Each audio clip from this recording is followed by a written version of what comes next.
শরীফ ওসমান হাদির মতো কিছু তরুণ তারা আমাদেরকে ভয়ের সংস্কৃতি ভাঙতে শিখিয়েছে। তারা শিখিয়েছে কিভাবে ভয়কে জয় করতে হয়।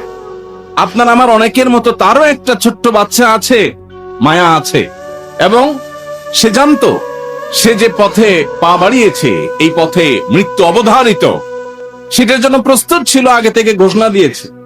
পরিচিত ভাই ব্রাদারকে বলে গেছে, আমি মরে গেলে আমার বাচ্চাদের দিকে খেয়াল রাখিও, জাস্ট ইট। আর আল্লাহ খেয়াল রাখবেন, যথেষ্ট। বহু লেবাসধারী ধার্মিকের চাইতে, বহু লেবাসধারী তথাকথিত আলিমের চাইতে এই ধরনের তরুণরা আমাদের জন্য এই ক্ষেত্রে অন্তত উত্তম উদাহরণ। আমি মরে যাই, আমি শহীদ হয়ে যাই, আমার ক্যাম্পাসের ভাই বোনেরা এই লড়াই যতদিন বেঁচে থাকবে ততদিন আল্লাহ যতদিন মাথায় রাখবেন, স্বাধীনতা, সার্বভৌমত্ব, ইসলাম এবং সত্যার জন্য লড়াই করবো। এই লড়াই আমাদের জিহাদ ইনশাআল্লাহ।